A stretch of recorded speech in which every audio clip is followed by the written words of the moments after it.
Passamos a apresentar...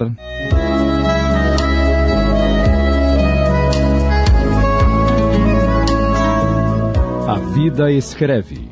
5 histórias individuais. Adaptação de Sidney Carbone.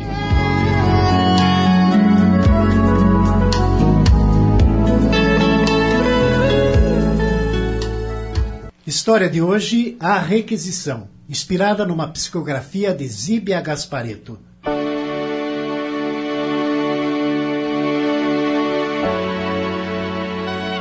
Apresentaremos hoje mais um episódio narrado pelo repórter desencarnado Silveira Sampaio.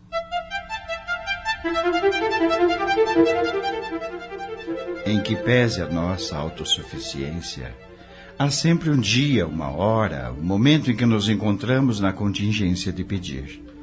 Por mais orgulhosos que sejamos, por mais independentes que pretendamos ser, há momento em que tudo isso cai por terra e nos vemos qual folha batida pelo vento, sentindo o peso da nossa própria indigência, diante da necessidade de buscar a ajuda do semelhante. Assim, a hora do pedido, da dor, da realidade e da necessidade soa sempre para cada um, fazendo-o compreender seus próprios limites e, por que não dizer, sua dependência. Sei que alguns ouvintes não irão concordar comigo, porque vão dizer que podem viver sozinhos, que têm dinheiro ou que jamais precisariam pedir o que quer que seja, nem a Deus. Esta posição o tempo se encarregará de modificar, e é por isso que os fantasmas conscientes, que já estão a serviço do bem socorrendo as almas atormentadas do mundo, têm nele o grande aliado. Coloca-os, muitas vezes, na posição de espectadores interessados e atenciosos, a aguardar o precioso momento em que seus tutelados tomam consciência da realidade. Por outro lado, enxameiam os pedintes de todos os quadrantes, dependentes, acomodados, a tecer longos discursos numa lista infindável e sempre renovada de necessidades, como se seus protetores desencarnados possuíssem uma varinha mágica.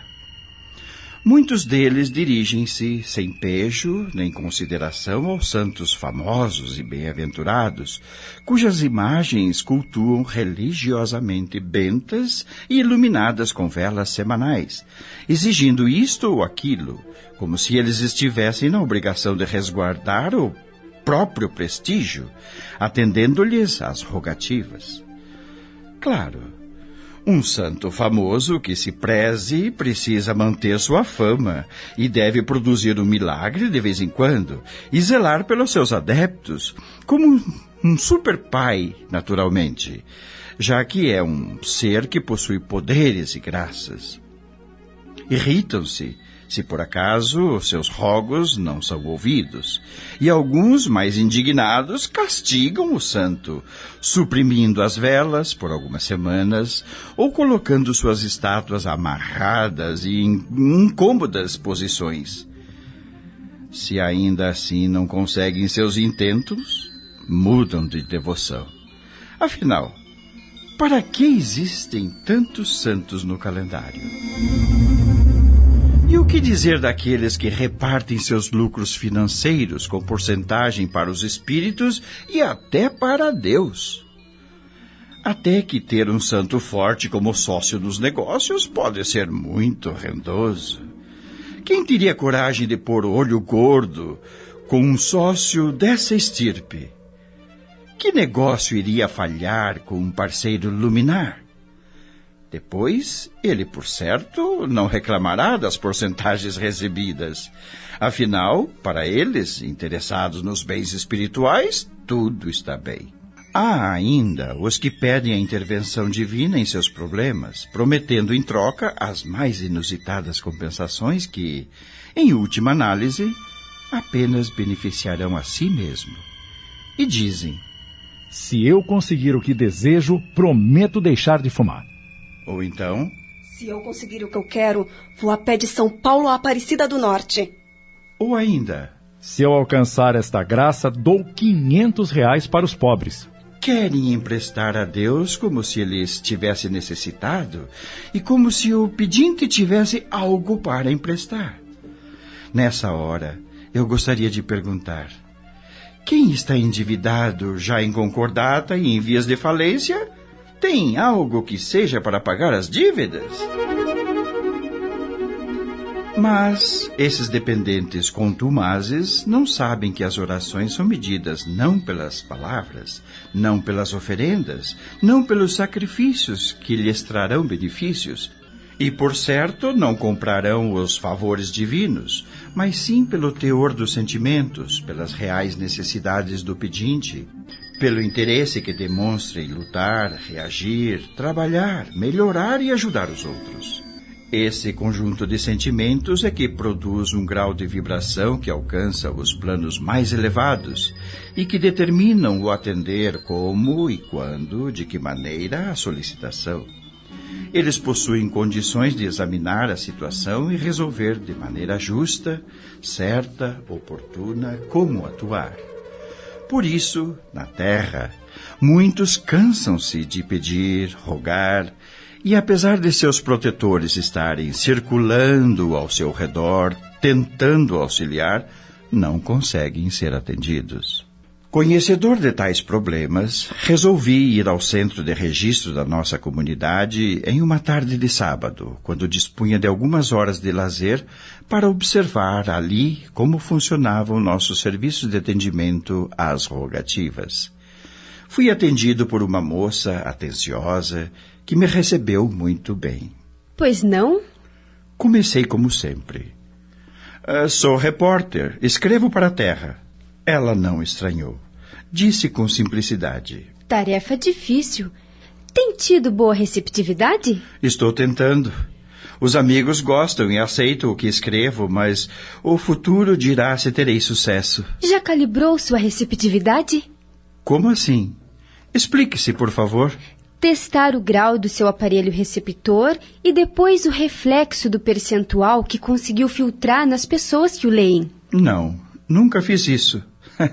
Jamais me passou pela cabeça munir-me de aparelhagem para esse tipo de teste. Eu pergunto porque aqui possuímos aparelhos de simples manejo que podem decodificar tudo, registrar as emoções, selecioná-las e revelar em detalhes o que precisamos saber. Não me diga. Mas por agora não pretendo realizar essa pesquisa. Afinal, eu não saberia e o meu trabalho é muito modesto. Estou apenas começando. Ah, sim. Ela olhou-me firme, como que querendo penetrar meus mais íntimos pensamentos. Sustentei o olhar e ela esclareceu. Muito bem. Vou designar uma pessoa para atendê-lo e conduzi-lo às nossas dependências. Agradeci. Depois de alguns minutos, veio ao meu encontro um homem forte, aparentando uns 50 anos, alto. Vestia avental branco e tinha um crachá na lapela. Ele apresentou-se. Sou Osmar. Fui designado para acompanhá-lo em sua visita. Obrigado. Eu sou Silveira Sampaio. Escrevo para a Terra. Eu sei. Já o conheço. Um calor aqueceu meu coração. Claro que ele tinha sido brasileiro. Ter-me-ia visto na Terra como artista? Ele esclareceu. Sei que foi famoso por lá, mas não foi do meu tempo. Eu vim para cá há muitos anos e naqueles tempos não havia televisão. Eu trabalho nos registros de recepção da nossa cidade e posso dizer que já recebi algumas de suas solicitações. Você sempre pede com muita veemência e se falar adiantar, teria conseguido tudo quanto pediu.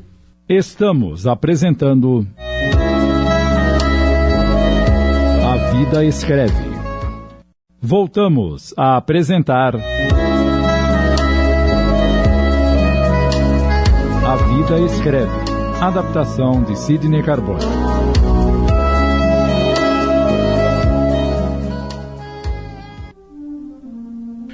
Olhei curioso para aquele homem. Por mais que viva por aqui, não me acostumo com essa penetração íntima que me parece adivinhação sobrenatural e que sempre me causa estupefação. Sem saber o que dizer, comentei que sempre tive argumentos no falar. Quantas preces tinha formulado, quantos pedidos havia feito desde que acordara no outro lado da vida. Ele perguntou-me: O que gostaria de visitar? Nosso centro é grande e precisamos centralizar nossa atividade para ser produtiva. Sempre tive curiosidade de ver um centro de registro das rogativas. Muito bem, venha comigo. Acompanhei-o pelos corredores espaçosos e claros, onde suave melodia em surdina enchia o ar. Entramos em uma sala onde, na penumbra, alguns atendentes observavam alguns aparelhos colocando fichas, recolhendo-as, selecionando-as atenciosos. Minha curiosidade aumentou. Por que a penumbra? Osmar conduziu-me até um aparelho que se assemelhava a um computador. Estava desligado. Este é o meu setor de atividades. Estou em hora de descanso, mas vou trabalhar para que veja como funciona. Por que a sala está tão escura? Para não destruir as energias tênues. Na obscuridade elas se tornam visíveis. É preciso muito cuidado para não se cometer nenhuma injustiça. Se por acaso falharmos em nossa tarefa, o que é difícil, somos convidados a deixar o centro e ir ajudar o caso em que prejudicamos, até repor nossa interferência e compensar a falha cometida. Ah, sim? E você já teve um caso desses? Já. Tive que organizar um grupo de socorro e trabalhar arduamente para consertar meu descuido. E depois pôde voltar ao trabalho normalmente? Sim, eles acham que o erro, quando visto com responsabilidade e corrigido, nos ajuda a sermos mais firmes e seguros. Vou ligar o aparelho. Observe. São pedidos da Terra? Não obrigatoriamente. Devo esclarecer que a maioria dos pedidos comuns da Terra não chegam até aqui. São absorvidos pelos postos que estão mais perto, coexistentes com a crosta. É preciso certo poder mental, certo teor de vibração, para conseguir chegar aqui em nossos registros. E note que nosso plano ainda é muito terreno. Ele mexeu em alguns botões e logo fascinantes luzinhas começaram a piscar e em um painel começaram a aparecer energias coloridas em ritmo cadenciado que eu podia perceber serem equivalentes à voz humana. Este registro é de uma pessoa da Terra. Se chegou até aqui é porque tem força. Tem força de vontade, sentimentos, fé. Vamos ver. E aí, que maravilha! Em uma tela junto ao painel apareceu a figura de um rapaz de uns 18 anos, mais ou menos. Estava em um quarto e orava comovido. De sua cabeça saíam jatos de luz que alcançavam o nosso aparelho e eu pude sentir, emocionado, o impacto de sua vibração altamente espiritualizada. O ambiente era de classe média. No leito, um homem agonizava. Ao redor, uma mulher abatida e 2 crianças assustadas. Osmar, embora comovido, disse: Ele pede pela vida do pai. Vamos ouvir. Rapidamente acionou alguns botões e apareceu na tela um casal jovem e o espírito do jovem em oração despedindo-se dos amigos para renascer. Seja feliz na sua tarefa. Dizia-lhe um assistente espiritual. Só peço que não me deem facilidades para que eu não venha a fracassar. Fique tranquilo. Quando chegar a hora, você assumirá a família. Estará ocupado. Que não seja muito tarde, porquanto espero escapar das tentações da mocidade. Osmar perguntou-me. Está vendo? Ele pediu, foi programado. Vamos falar com seu guia espiritual. Ele acionou o aparelho e um rosto simpático apareceu na tela. Aqui é o posto 3 de escuta. Recebemos a rogativa de seu tutelado. O que nos pode dizer? Quais as providências que solicita? Estou comovido, mas o desenlace está programado. Peço ajuda para a esposa que não tem ainda muito entendimento. Nosso amigo está bem. Já providenciamos um grupo espírita para socorrê-lo e iniciá-lo na tarefa. Tudo em paz, na graça de Deus. Ele terá que trabalhar duro para sustentar a família e deixará os estudos por enquanto, conforme o que foi programado. Muito bem. Mandaremos o pedido e pode aguardar nossa assistência. Osmar recolheu a ficha, desligou o aparelho e colocou-a em uma abertura por onde ela desapareceu. Eu estava curioso e emocionado e perguntei: quer dizer que, apesar de todo o seu merecimento, ele não vai ser atendido em sua rogativa? Ao contrário, ele vai ser atendido. Não em seu pedido atual, mas no pedido que fez como espírito, de posse de toda a sua lucidez. Que maravilha! Mas vamos dar-lhe toda a cobertura. Não lhe faltarão os recursos do trabalho honesto para o pão de cada dia, nem saúde, nem apoio espiritual. Terá a luz da doutrina espírita a esclarecer-lhe o caminho e a consolá-lo nas lutas da terra. E ainda desenvolverá suas potencialidades espirituais pela mediunidade, atendendo o vasto serviço de benefícios ao próximo em nome do Cristo. Terá ajuda segura em tudo isso, desde que não se afaste dos caminhos a que se propôs no plano maior. E se isso acontecer? Buscaremos alertá-lo. Mas foi por isso que ele pediu as dificuldades, para evitar o período mais perigoso, que é o da adolescência e da primeira mocidade. Vamos sair agora. Nosso tempo esgotou-se e tenho outros compromissos daqui a pouco. Agradeço muito a sua atenção. Deve ser maravilhoso viver como você. Penetrar tantas almas e conhecer os segredos da ajuda real e verdadeira.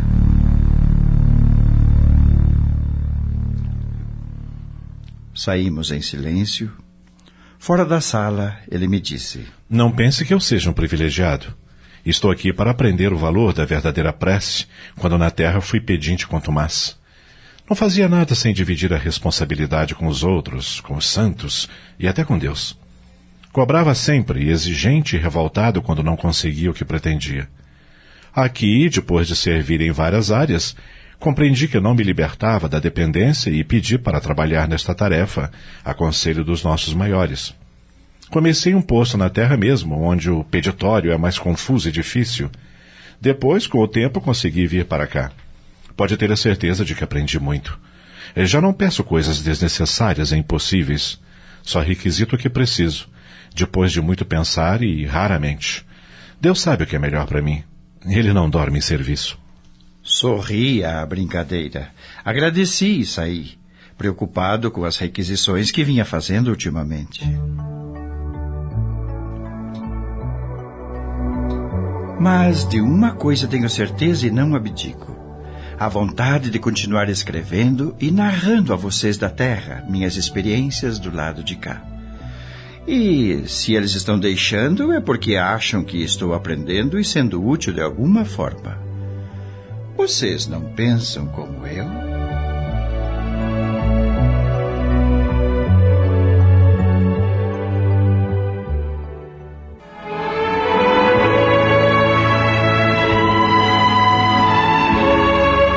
Este relato nos chama a atenção para a base de nossas reencarnações, pois todas elas são programadas para que vivamos as experiências necessárias ao nosso desenvolvimento evolutivo. Os espíritas sabem que nosso viver é um processo contínuo de aprendizagem, e com o conhecimento que vamos tendo das verdades da vida, vamos tendo condições de aproveitar o tempo e aperfeiçoar-nos. Dessa maneira, nossos pedidos como encarnados, se não estiverem dentro do processo que estamos vivendo, não serão atendidos, porque isso nos desviaria dos objetivos principais da encarnação que estaremos vivendo. Jesus nos disse que nossas cruzes terão sempre o peso que nossos ombros aguentarem. Com isso quis dizer que sempre poderemos seguir em frente em nossa luta no dia a dia, se aceitarmos serenamente os problemas que enfrentamos. Assim, não devemos pedir que nos afastem as dificuldades, mas que nos fortaleçam interiormente, de maneira a poder resistir e continuar nossa luta. É o que nos pareceu mais importante comentar neste momento. Acabamos de apresentar